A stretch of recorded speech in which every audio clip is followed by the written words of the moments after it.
So ito pala ang ating Rhode Island Red na dark mahogany vintage. So sila ay going 2 months na.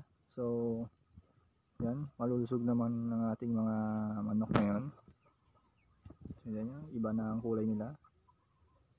Red na dark, yung dark na. So yan.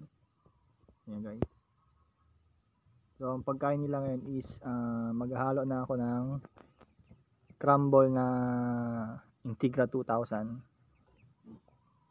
So yung inaano ko. So malalaki na talaga sila.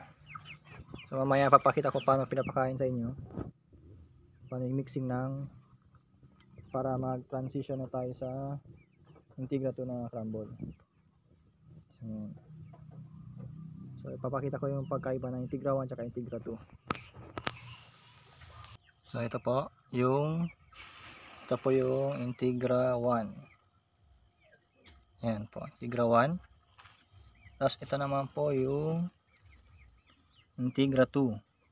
So medyo malalaki na siya konti kaysa dito sa Integra 1. Yan, mamaya ipagkahalo natin, paubos naman ang ating Integra 1. So ihalo natin para hindi mabigla yung mga manok. So ayan ako magpalit ng feeds nila. Ayan guys, yan lang yung bahay nila. Ayan. Hindi ako nagpipirange kasi iniiwasan ko yung bacteria. Kasi mga manok dito na gala. Ano din nangyari sa aking decat na may cross na Rhode Island. Pupunta yung mga ibang manok dito na gala, mga native. So dadala ng balis, may namatayan ako. So based lang sa akin experience yun. So ayan guys. So ganun ako magpalit ng bago sila mag 2 months. Yun na yung ano nila, pagkain nila. So papakita ko rin sa inyo yung aking decal na mix ng Rhode Island. So ito. Nandito na ang ating Rhode Island na mixed decal. Ayan, bale 2 row, 3 hen. Ito yun guys, yung combination ng cross. So ito sila ngayon August 29, 4 months na. Nakita nyo, ang lalaki ka nila. Hopefully baka mag-delay na rin siguro ito ng egg.